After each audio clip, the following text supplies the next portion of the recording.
બાળ જાતિ પ્રમાણ 0 થી 6 વર્ષના બાળકો દર 1000 પુરુષ બાળની સરખામણીમાં સ્ત્રી બાળની સંખ્યા એ તપાસી તો ભારતમાં 2001ની વસ્તી ગણતરી પ્રમાણમાં કુલ 927 નું પ્રમાણ છે, એટલે કે દર 1000 પુરુષ બાળની સંખ્યાની સામે સ્ત્રી બાળની સંખ્યા છે 927. આ પ્રમાણ ગ્રામીણ ભારતમાં 934 અને શહેરી ભારતમાં 906 જોવા મળે છે. 2011ની વસ્તી ગણતરી પ્રમાણે આ પ્રમાણ ભારતમાં કુલ 914 અને ગ્રામીણ ભારતમાં 906 અને શહેરી ભારતમાં 852 જોવા મળે છે. જે આપણે જાતિ પ્રમાણ જોયું હતું આના પહેલા, તો એ છે એ કુલ વસ્તીમાં દર 1000 પુરુષોની સરખામણીમાં સ્ત્રીઓનું પ્રમાણ કેટલું છે તે દર્શાવે છે. અને અહીં બાળકોની સંખ્યા 0 થી 6 વર્ષના બાળકોમાં દર 1000 પુરુષ બાળની સંખ્યાની સરખામણી સ્ત્રી બાળની સંખ્યા કેટલી છે તે દર્શાવે છે. તો આ પ્રમાણ જે છે પહેલા જે પ્રમાણ જોયું એના કરતા આ પ્રમાણ ચડિયાતું છે. એટલે આનાથી આપણે જે બાળકો જન્મે છે તેમાં સ્ત્રીઓનું પ્રમાણ સ્ત્રી બાળનું પ્રમાણ પુરુષ બાળની સરખામણીમાં કેટલું છે તેનો આપણને સ્પષ્ટ ખ્યાલ આવે છે. તો આ પ્રમાણ જો દર 1000 પુરુષ બાળની સરખામણીમાં સ્ત્રી બાળની સંખ્યા જો ઓછી હોય, આપણે જોઈએ છીએ કે ભારતમાં આપણને ઓછી જોવા મળે છે 914, તો એ દર્શાવે છે કે પુરુષોની સરખામણીમાં સ્ત્રીઓનો દરજ્જો છે એ સમાજમાં નીચો જોવા મળે છે. આપણે કુલ જે જાતિ પ્રમાણ જોતા હતા એમાં ઘણી વખત સ્થાનાંતરના કારણે પણ અમુક જગ્યાએ અમુક રાજ્યોમાં જે છે એ જાતિ પ્રમાણમાં દર 1000 પુરુષો સ્ત્રીઓની સંખ્યા ઘણી વખત ઓછી આવે એવા પણ કારણો હોય. પણ અહીં જે છે એ આપણને સ્પષ્ટ આપણને ખ્યાલ આવે છે આ પ્રમાણ જોતા કે દર 1000 પુરુષોએ સ્ત્રીઓની સંખ્યા ખરેખર કેટલી છે. તો આ જે બાળ જાતિ પ્રમાણ છે એ જો દર 1000 પુરુષ બાળની સરખામણીમાં સ્ત્રી બાળની સંખ્યા જો ઓછી આવતી હોય તો એ ખૂબ જ ચિંતાજનક બાબત છે તેમ આપણે કહી શકીએ. કારણ કે આ અસમાનતા જે છે એ આર્થિક વિકાસ માટે અવરોધક સાબિત થાય છે. હવે આ ચિત્ર આપણે ગુજરાતના સંદર્ભમાં તપાસીએ. આ પ્રમાણ ગુજરાતમાં 2001માં 883, ગ્રામીણ ગુજરાતમાં 906 અને શહેરી ગુજરાતમાં 837 જોવા મળે છે. 2011ના વસ્તી ગણતરી પ્રમાણે ગુજરાતમાં 886, જ્યારે ગ્રામીણ ગુજરાતમાં 906 અને શહેરી ગુજરાતમાં 852 જોવા મળે છે. ભારતની જેમ ગુજરાતમાં પણ દર 1000 પુરુષ બાળની સરખામણીમાં સ્ત્રી બાળની સંખ્યા જે છે એ ઓછી જોવા મળે છે, જે ચિંતાની વાત છે. તો આ પ્રમાણ આપણે જોયું જાતિ પ્રમાણ. જે જાતિ પ્રમાણ જે છે એ પુરુષોની સરખામણીમાં સમાજમાં સ્ત્રીઓનો સામાજિક દરજ્જો છે એ દર્શાવે છે. હવે આપણે જોઈએ ગુજરાતમાં આયુષ્ય દર. એટલે ગુજરાતમાં જન્મ સમયે આયુષ્યની વાત કરીએ તો 1971-75માં પુરુષોનું આયુષ્ય 52.3 વર્ષ હતું, સ્ત્રીઓનું 52.7 હતું. 2001 અને 6ની વાત કરીએ તો ગુજરાતમાં પુરુષોનું જે આયુષ્ય છે એ 63.12 અને સ્ત્રીઓનું આયુષ્ય છે એ 64.10 જોવા મળે છે. તો આ આયુષ્ય જે છે એ પણ આપણે સરેરાશ આયુષ્ય જોઈએ તો એનાથી આપણને ખ્યાલ આવે છે કે જે તે રાજ્ય કે રાષ્ટ્રમાં આરોગ્ય વિષયક સુવિધાઓ કેવી છે, તો એનો આપણને ખ્યાલ આવે છે. જો પૂરતું પોષણ લોકોને ન મળતું હોય અને આરોગ્ય વિષયક સુવિધાઓ પણ ઓછી હોય તો એ રાષ્ટ્ર કે પ્રદેશના લોકોનું સરેરાશ આયુષ્ય છે એ ઓછું હોય. અને સરેરાશ આયુષ્ય જો ઓછું હોય તેનો અર્થ એ થયો કે લોકોનું આરોગ્ય છે એ સારું નથી. તો એના કારણે વ્યક્તિનું આયુષ્ય જો ટૂંકું હશે તો એની અસર ઉત્પાદકતા પર થશે અને એના કારણે રાષ્ટ્રનું જે કુલ ઉત્પાદન છે એના પર એની અસર થશે અને ઉત્પાદન કેવું રહેશે, નીચું રહેશે. આ રીતે વસ્તી વિષયક આ બધા પરિબળો છે એ ખૂબ જ મહત્વ ધરાવે છે. હવે આપણે જોઈએ અક્ષર જ્ઞાન. એટલે કે સાક્ષરતાનું પ્રમાણ ગુજરાત અને ભારતમાં કેવું છે તેની આપણે વાત કરીએ. હવે આપણે વાત કરીએ સાક્ષરતાની, સાક્ષરતા દરની. સાક્ષરતા એટલે વ્યક્તિ પોતાની માતૃભાષામાં લખી વાંચી શકે તે, જેને આપણે સાક્ષરતા તરીકે ઓળખીએ છીએ. માતૃભાષામાં વાંચી લખી શકે તેવી વસ્તી, એટલે કે તેટલું શિક્ષણ મેળવ્યું હોય. તો તેની વાત કરીએ તો ભારતમાં આ સાક્ષરતા દર 2001માં વસ્તી ગણતરી પ્રમાણે કુલ વસ્તીમાં 64.83% લોકો હતા. એટલે કે માતૃભાષામાં વાંચી શકે તેવી વ્યક્તિનું પ્રમાણ 64.63%. ગ્રામીણ ભારતમાં આ પ્રમાણ 58.74%. શહેરી ભારતમાં 79.92% જોવા મળે છે. 2011ની વસ્તી ગણતરી પ્રમાણે આ પ્રમાણ ભારતમાં કુલ 74.04%, જ્યારે ગ્રામીણ ભારતમાં 68.91% અને શહેરી ભારતમાં 84.98% જોવા મળે છે. આ સાક્ષરતા દર જોવા મળે છે. એટલે ભારતમાં હજુ પણ 100% સાક્ષરતા દર આપણે પ્રાપ્ત કરી શક્યા નથી. હવેની વસ્તી ગણતરીના જે આંકડાઓ આવશે તેના પરથી આપણને વધુ ખ્યાલ આવશે. તો આ 74.04% 2011ની વસ્તી ગણતરી પ્રમાણે આપણને પ્રાપ્ત થતો આંકડો છે. હવે આ ચિત્ર આપણે ગુજરાતના સંદર્ભમાં તપાસીએ. ગુજરાતમાં સાક્ષરતા દર જોઈએ તો 2001માં ગુજરાતમાં કુલ 69.14% જોવા મળે છે. ગ્રામીણ ગુજરાતમાં 61.29% અને શહેરી ગુજરાતમાં 81.84% જોવા મળે છે 2001ની વસ્તી ગણતરીના આંકડા પ્રમાણે. 2011ના પ્રમાણે જોઈએ તો 79.31% લોકો સાક્ષર છે. ગ્રામીણ ગુજરાતની વાત કરીએ તો ગ્રામીણ ગુજરાતમાં 73% અને શહેરી ગુજરાતમાં 87.58% જોવા મળે છે. તો ગુજરાતમાં પણ 2011ની વસ્તી ગણતરી પ્રમાણે 100%ની આપણે પહોંચ્યા નથી એમ કહી શકીએ. હવેની જે વસ્તી ગણતરી પ્રમાણે જોઈએ તો કદાચ પહોંચ્યા હોઈએ આપણે, તો ખ્યાલ નહીં. તો એ આપણે આંકડા પ્રાપ્ત થશે તો ખ્યાલ આવશે આપણને. તો આ 2011ની વસ્તી ગણતરી પ્રમાણે સાક્ષરતા દર આપણે જોઈ શકીએ છીએ. સાક્ષરતા દરનું મહત્વ ખૂબ જ રહેલું છે.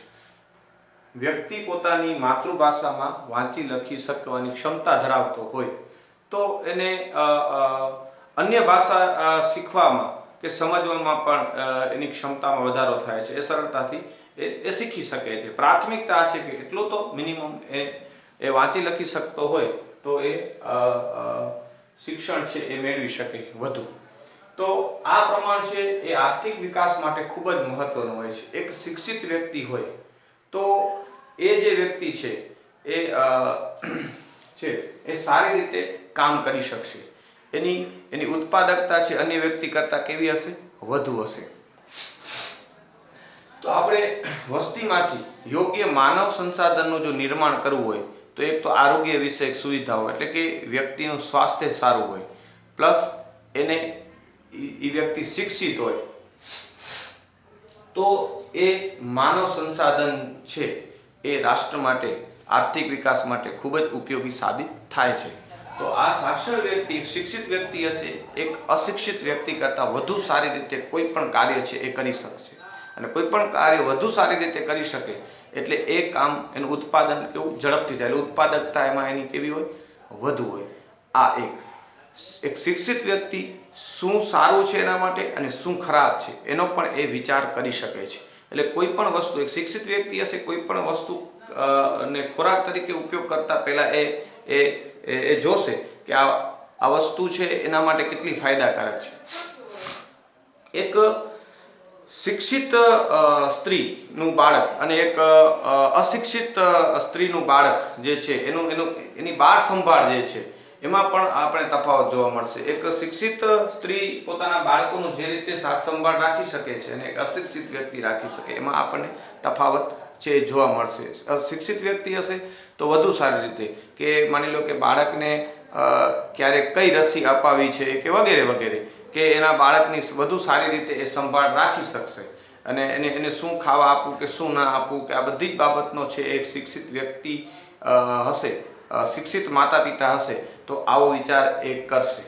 તો એને એ વાંચી લખી શકે છે, એટલા માટે એને ખ્યાલ આવશે બાળ સંભાળની બાબતમાં. તો આ પણ બાબત છે. તો એના કારણે એ બાળ જો સારી રીતે એની સંભાળ રાખવામાં આવે, બાળક જો તંદુરસ્ત હશે, કે બાળક જે છે એ રાષ્ટ્રનું આવતીકાલનું છે, એ ભવિષ્ય એટલે કે ભવિષ્ય છે રાષ્ટ્રનું, એમાં આપણે કહી શકીએ. તો આ રીતે શિક્ષણનું ખૂબ જ મહત્વ છે એ રહેલું છે. તો આમ તમામ ક્ષેત્રમાં શિક્ષણનું મહત્વ રહેલું છે. જો શિક્ષિત કોઈ પણ રાષ્ટ્રની પ્રજા જો શિક્ષિત હશે તો એ રાષ્ટ્રનો આર્થિક વિકાસ છે એ વધુ ઝડપથી થશે, એટલે વધુ ઝડપથી થવાની આર્થિક વિકાસ થવાની શક્યતાઓ રહેલી છે. તો આ રીતે સાક્ષરતા દર છે એ ખૂબ જ મહત્વ ધરાવે છે. તો આપણે કોઈ પણ રાષ્ટ્રના જ્યારે આર્થિક વિકાસનો જ્યારે વિચાર કરીએ છીએ ત્યારે આપણે સાક્ષરતા દરનો પણ વિચાર કરીએ છીએ. એટલે આ ખૂબ જ મહત્વનું વસ્તી વિષયક પરિબળ છે તેમ આપણે કહી શકીએ. હવે જોઈએ જન્મદર અને મૃત્યુદર. જન્મદર એટલે એક વર્ષ દરમિયાન 1000ની વસ્તીમાં જન્મતા બાળકોનું સરેરાશ પ્રમાણ એટલે તે વિસ્તારનો જન્મદર. અને મૃત્યુદર એટલે કે દર 1000ની વસ્તી દીઠ એક વર્ષમાં સરેરાશ મૃત્યુ પામતા લોકોનું પ્રમાણ એટલે મૃત્યુદર. હવે આપણે ગુજરાતના સંદર્ભમાં જોઈએ. ગુજરાતમાં જન્મદર 2009માં દર 1000ની વસ્તીએ જન્મતા બાળકોનું પ્રમાણ કેટલું છે? 22.3 છે. આ પ્રમાણ ગ્રામીણ ક્ષેત્રમાં દર 1000 વસ્તી 23.8 છે અને શહેરી વિસ્તારમાં 19.9 જોવા મળે છે. મૃત્યુદરની વાત કરીએ તો ગુજરાતમાં 2009માં દર 1000 વસ્તીએ મૃત્યુ પામતા લોકોનું પ્રમાણ 6.9 છે. આ પ્રમાણ ગ્રામીણ ક્ષેત્રમાં 7.7 છે અને શહેરી વિસ્તારમાં 5.6 જોવા મળે છે. તો આ જન્મ અને મૃત્યુદર આપણે જોઈએ છીએ કે મૃત્યુદર કરતા જન્મદર છે એ વધુ જોવા મળે છે. હવે મૃત્યુદર કરતા જન્મદર જો વધુ હોય તો વસ્તીમાં વધારો થાય છે, એટલે કે વસ્તી વિસ્ફોટની સ્થિતિ છે એનું નિર્માણ થાય છે. એટલે આપણે જોઈ શકીએ છીએ કે ગુજરાતમાં છે અને ભારતમાં સતત વસ્તી વધતી રહી છે. કેમ? તો જન્મદર કરતા મૃત્યુદર છે એ વધારે જોવા મળે છે. એમાં પણ આપણે જોઈએ છીએ કે મૃત્યુદરમાં પણ જોઈએ શહેરી કરતા ગ્રામીણ વિસ્તારમાં છે એ પ્રમાણ કેવું છે? વધુ જોવા મળે છે. એનું કારણ આપણે સમજી શકીએ. શહેરી વિસ્તારમાં આરોગ્ય વિષયક સુવિધાઓ અને સગવડો સારી હોય એટલે ત્યાં મૃત્યુદર જે છે એ ઘટાડી શકાય છે. તો આ રીતે આપણે જોઈ શકીએ જન્મદર અને મૃત્યુદર આ પ્રમાણ ખૂબ જ મહત્વનું છે આર્થિક વિકાસ માટે. જન્મદર અને મૃત્યુદરના પ્રમાણથી આપણે કોઈ પણ દેશના આર્થિક વિકાસની કઈ સ્થિતિમાં છે એને પણ આપણે જોઈ શકીએ છીએ. જે અલ્પવિકસિત અવસ્થામાં હશે કોઈ પણ રાષ્ટ્ર ત્યારે જન્મદર પણ ઊંચો હશે અને મૃત્યુદર પણ ઊંચો હશે. એનું કારણ શું હશે? કારણ કે જન્મદર એટલા માટે ઊંચો હશે કારણ કે મૃત્યુદર ખૂબ જ વધુ હશે એટલે અતિવસ્તી હશે અને જન્મદર પણ વધારે એટલે અતિવસ્તી એટલે વસ્તી ત્યારે સ્થિર હશે એટલે જન્મદર ઊંચો હશે. જન્મદર પણ ખૂબ ઊંચો હશે અને મૃત્યુદર પણ ખૂબ ઊંચો હશે. બરાબર? એવી સ્થિતિ થશે એટલે વસ્તી કેવી રહેશે? મોટા ભાગે આમ આપણે જોશું સ્થિર રહેશે. ત્યારબાદ આવી પરિસ્થિતિ હોય ત્યારે દેશ છે અલ્પવિકસિત અવસ્થામાં હોય એમ આપણે કહી શકીએ. જેમ જેમ આર્થિક વિકાસ થશે તેમ શિક્ષણનું પ્રમાણ વધશે, આરોગ્ય વિષયક સુવિધાઓ વધશે એટલે જન્મદર પણ ઘટશે અને મૃત્યુદર પણ ઘટશે. પરંતુ જન્મદર કરતા મૃત્યુદર છે એ વધુ ઝડપથી ઘટશે કારણ કે શિક્ષણ, આરોગ્ય વિષયક સુવિધાઓ જન્મદર અને મૃત્યુદરને કેટલા બધા પરિબળો અસર કરે છે. આર્થિક પરિબળોની સાથે સાથે સામાજિક પરિબળો પણ છે એ અસર કરે છે. તમે ક્યારેક એનો અભ્યાસ કર્યો હશે. આપણે જોઈએ છીએ જન્મદર ને પણ આપણે જોઈએ છીએ કે કેટલીક આપણી સામાજિક માન્યતાઓ કે બાબતો હોય છે. આર્થિકની સાથે સાથે સામાજિક બાબતો પણ હોય છે. આર્થિક બાબતોના કારણે આપણે જોઈએ ધીરે ધીરે જન્મદર ઘટે, જે ઔદ્યોગિક વિકાસ થાય આ બધું, પણ કેટલીક સામાજિક બાબતો એવી હોય છે એટલે જન્મદરમાં ઘટાડો થાય છે પણ એટલો નથી થતો. આરોગ્ય વિષયક સેવાઓ ઝડપથી વધવાથી આર્થિક વિકાસ થાય એટલે આરોગ્ય વિષયક સુવિધાઓ છે એ વધે છે, એના કારણે મૃત્યુ દર છે એ ઝડપથી ઘટે છે, પરંતુ જન્મદરમાં ઘટાડો ધીમી ગતિ હોય છે અને એના કારણે શું થાય છે, મૃત્યુ દર કરતાં જન્મદર છે એ વધુ હોય છે અને વસ્તી વિસ્ફોટ થાય છે. એટલે કે જ્યારે વિકાસશીલ દેશ હોય છે, વિકાસમાન દેશ હોય છે, તો ત્યારે શું થાય છે, વસ્તી વિસ્ફોટની સ્થિતિ સર્જાય છે. જેમ જેમ પછી દેશ વિકસિત થતો જાય તેમ તેમ ધીરે ધીરે જન્મદર પણ શું થતો જાય છે, ઘટતો જાય છે અને મૃત્યુ દર પણ ઘટતો જાય છે. જન્મદર પણ નીચો હોય છે અને મૃત્યુ દર પણ નીચો હોય છે અને વસ્તી પાછી કેવી હોય છે, તો કે ગુણવત્તાવાળી હોય છે. તો એના કારણે આપણે એમ કહી શકીએ પછી સ્થિર વસ્તીનો છે એ તબક્કો ફરી આવે છે અને તો આ રીતે જન્મદરે પછી નીચો અને મૃત્યુ દર પણ છે નીચો જોવા મળે છે. તો આ ખૂબ મહત્વની બાબત છે. એટલે જો દેશમાં મૃત્યુ દર ઘટતો હોય તો એમ કહી શકીએ કે આરોગ્ય વિષયક સુવિધાઓ વધી છે અને જન્મદર પણ ઘટતો જાય. જન્મદર અને મૃત્યુ દરમાં ધીરે ધીરે જેમ જેમ ઘટાડો થતો જાય તેમ આપણે કહી શકીએ કે એ દેશ છે એ આર્થિક વિકાસ તરફ છે એ ગતિ કરી રહ્યો છે, એનો આપણને ખ્યાલ આવે છે. હવે જોઈએ બાળ મૃત્યુ દર કે બાળ મરણ દર. બાળ મૃત્યુ દર એટલે જીવિત જન્મતા દર 1000 બાળકોમાંથી 5 વર્ષ કરતાં ઓછી ઉંમરે મૃત્યુ પામતા બાળકોનું પ્રમાણ એટલે બાળ મૃત્યુ દર. આ પ્રમાણ ગુજરાતમાં 2009 પ્રમાણે કુલ દર 1000ની વસ્તી એટલે કે જીવિત જન્મતા દર 1000 બાળકોમાંથી 5 વર્ષ કરતાં ઓછી ઉંમરના મૃત્યુ પામતા બાળકોનું પ્રમાણ ગુજરાતમાં 2009માં 48 હતું. આ પ્રમાણ ગ્રામીણ વિસ્તારમાં 55 અને શહેરી વિસ્તારમાં 33 જોવા મળે છે. જો આ મૃત્યુનું દરનું પ્રમાણ જો ઊંચું જોવા મળે તો એનો અર્થ એવો થાય કે જે તે રાજ્ય કે રાષ્ટ્રમાં આરોગ્ય વિષયક સુવિધાઓ અભાવ છે અથવા તો બાળકોમાં કુપોષણની સમસ્યાઓ રહેલી છે. તો આ ખૂબ જ ગંભીર છે પ્રશ્ન કહી શકાય. જો રાષ્ટ્રમાં બાળ મૃત્યુ દરનું પ્રમાણ વધુ હોય તો જન્મ દર છે એ પણ કેવો રહેશે, ઊંચો રહેશે. જો બાળકો 5 વર્ષ સુધી 5 વર્ષના થાય ત્યાં સુધી મૃત્યુ પામવાની જો શક્યતાઓ વધારે હોય તો લોકો છે એ કુટુંબનું કદ છે એ મોટું રાખશે. કારણ કે એને ખબર છે કે 5 વર્ષ સુધી જો એક બાળક રાખેલો ને 5 વર્ષ સુધી જીવિત રહેવાની શક્યતાઓ બહુ ઓછી હોય તો એટલા માટે કુટુંબનું કદ કેવું રાખશે, મોટું રાખશે. તો એના કારણે જન્મદર કેવો રહેશે, વધુ રહેશે.